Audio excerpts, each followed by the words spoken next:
What's good, YouTube? Y'all know who it is. It's your boy D-Loy coming to you with the fourth installment of the D-Loy Show. Now, if you don't know who I am, I'm the band leader of the electronic duo Wave Magnetik, based out of New York City, where I play trumpet and DJ at the same time with a live drummer, and that's Mike Mohamed on the drums. Jam. Jig, jig, jig, jig, jig, jiggity, jiggity, jam. And yeah, so, you know, we do a lot of shows, and this show right here is going to be me telling you guys all about how we do our production, do mixing. Also, I'm a trumpet player, so we're going to talk about some trumpet, and might have Mike come on and talk about some drums and all kinds of music stuff. So make sure you tune in, and if you like the video, make sure you subscribe below and like the video. Now let's get this show on the road. Let's get this show on the road. So this video is going to be all about how to start a mix. So I know there's a lot of stuff that'll talk about different tips and whatever. And, you know, this particular thing is about, you know, how you start a mix. Sometimes it's not so easy to just know where to start. So I usually start with the drums, and my general thing is to get a balanced mix without any plugins. I don't start throwing plugins on first. The first thing I do is I take the faders and, you know, I have them all at 0. And then I start pushing the faders up until it starts sounding good to me. I just push it up until it feels right. I mean, there's no real science to it. You just go, if you just let your emotions take over with it, push it up until it's like, yeah, that's good. Then that's good. That's what it's supposed to be. And then after that, you start adding plugins to make it sound good, you know.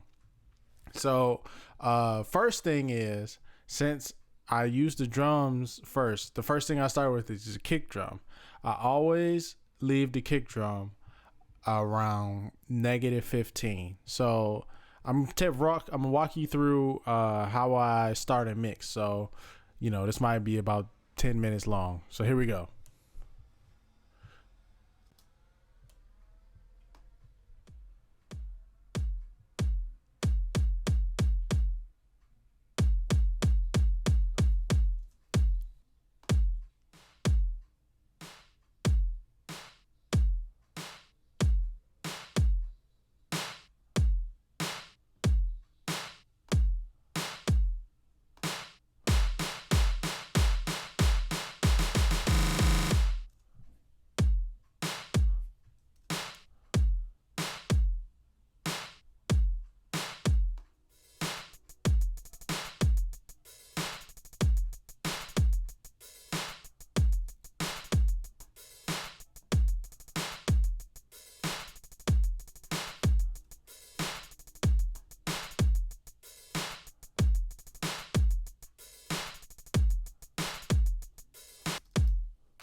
See, right now I'm getting to the claps now. So right now I'm going through sections trying to figure out where all the instruments come in. So right now I was looking for the claps so I can get the balance on the claps.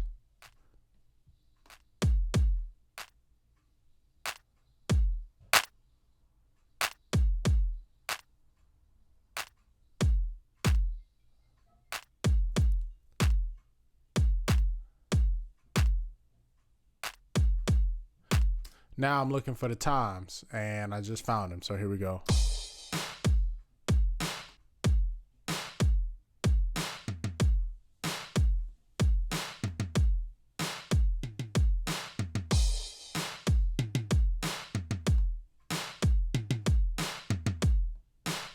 Now what I do is I get the panning that I want for my toms.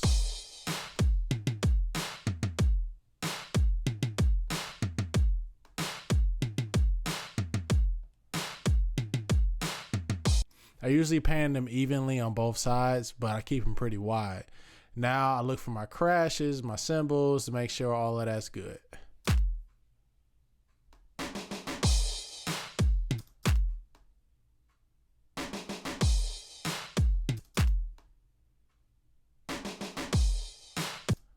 Cool. And now I'll move on to my basses. I usually do the top bass first, so let's get that high bass in and go.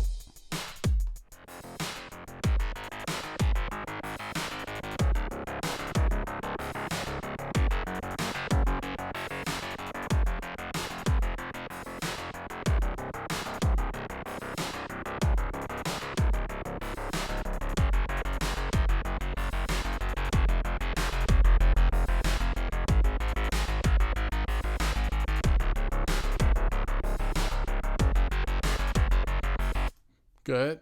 And let's get this other one.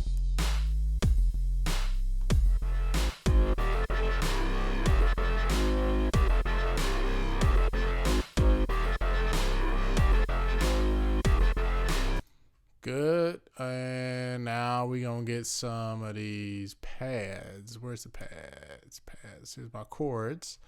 So I guess this is it right here.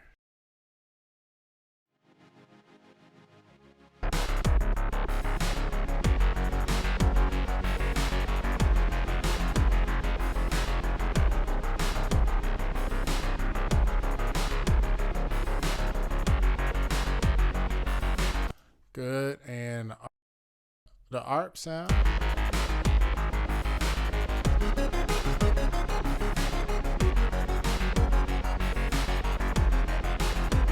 Good. And you see, you don't gotta think about it. Just push it up until it sounds right.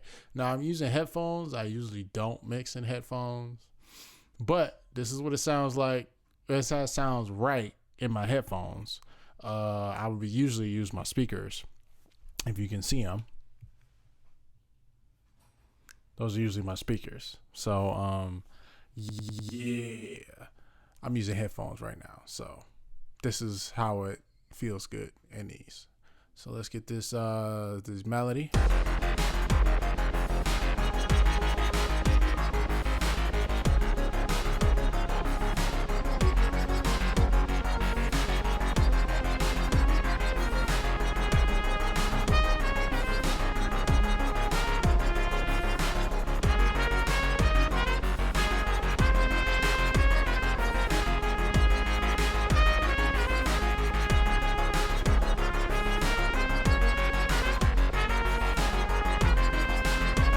Good. And that's pretty much the main parts of the doggone song.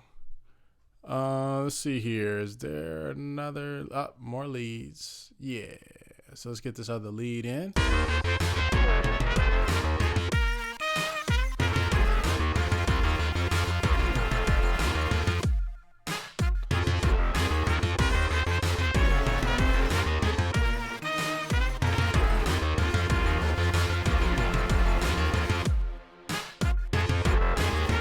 Good. That sounds pretty good. Put that together. See how it sounds here. Good. And let's get the sound effects in now.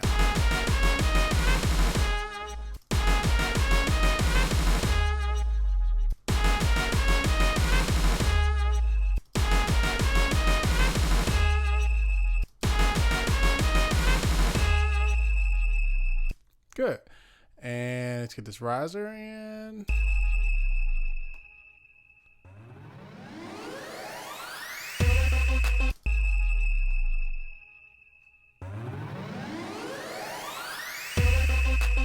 Good. Not too bad. Now see, some of these things are going to change as you start throwing plugins on and you put your master bus stuff on, which I'm going to show you what that is and when I get done with this part.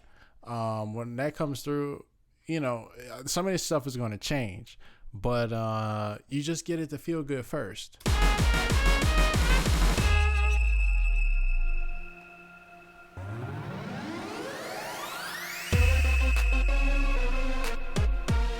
Good. I can hear that good. What we got over there?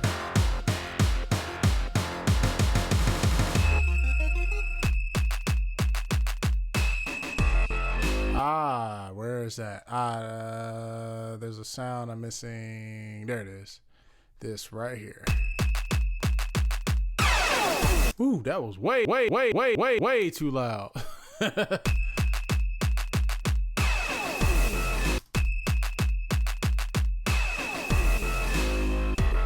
See, that felt damn good. Damn good.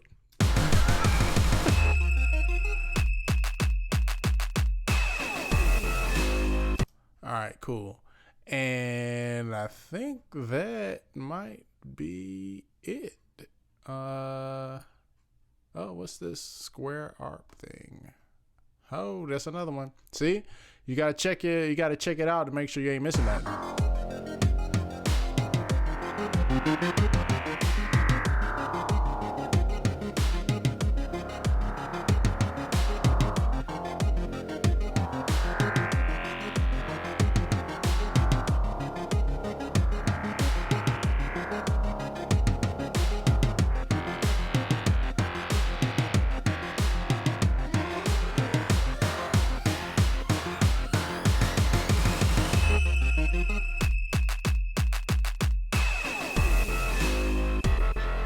Good. So now you go to your master fader and you do your 2-bus. I always mix with plugins on my master bus. Some people don't do that, but I think that most people do who get good mixes do that. It's very important because it's going to affect the whole mix. And if you mix through it, then you're going to make better choices during your mix. But how can you put your 2-bus on, the plugins on your 2-bus, when you don't have the balance right, or you don't have a balance at all? You can't just start throwing plugins on. That don't make no damn sense. You know, you got to get a balance first. Now we're going to put some plugins on there, and it's going to change things. And after it changes things, then you're going to change more things in the mix. You see what I'm saying? So it's kind of like balance. Then you get a general sound with the 2-bus, and then you start doing the individual tracks. See what I'm saying? So let me get this 2-bus. I usually use a lot of Waves plugins and a lot of Slate stuff, but right now I'm gonna do it with the stock and free plugins, some free plugins and some stock stuff. So you know, you can use that. You don't have to use Waves plugins, but if you have them, you know, you should. And I'm going to do another video that'll talk about my favorite plugins, but right now we're going to do this. So first thing I will put on is an EQ. Actually, I'm going to use the stock one first. I usually would use 2 EQs because I always put EQ on right here at 30 that gets rid of a lot of the low end, gets rid of the rumble, because you see we didn't do anything to those tracks, so there's a lot of rumble going on in the bass. I can hear it, and that's not good for your mix. So I always put this on down here. I usually use Fab Filter's one, but this is good too. This is fine.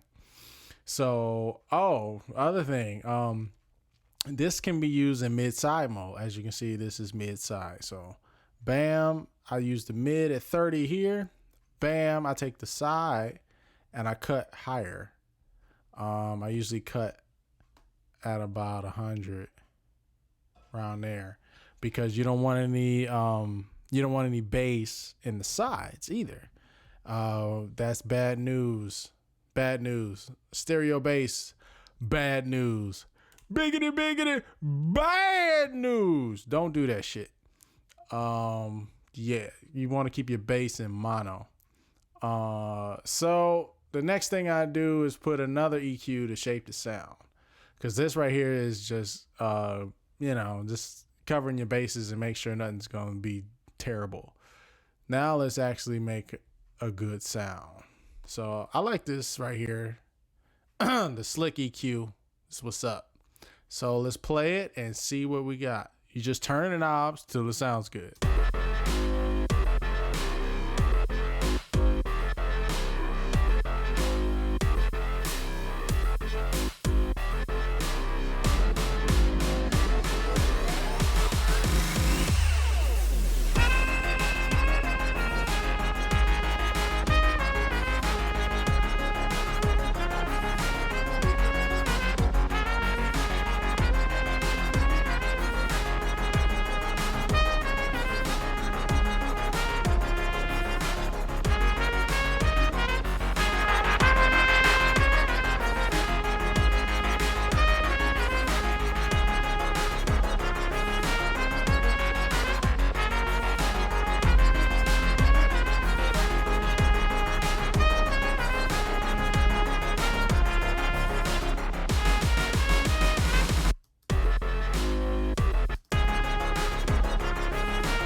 EQ's done. Now let's get this glue compressor on here, because that is a really good plugin. It's not even a plugin, it's a stock. But I think this is the Cytomic did this whole thing. If you don't got Ableton, you can buy this, and it has a different. It looks different, you know. But I set this up. This is pretty much the setting I use on everything. I put it on 10. The attack is at 10. The release is auto, 2-to-1, bam, and then I try to get about 2 to 3 dB of gain reduction.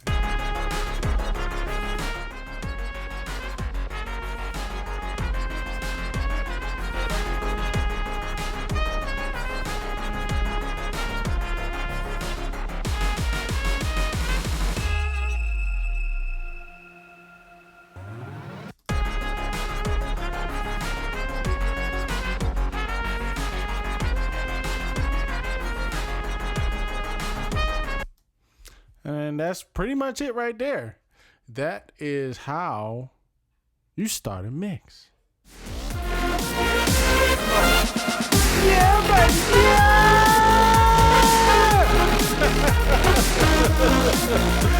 Let's do this shit, man!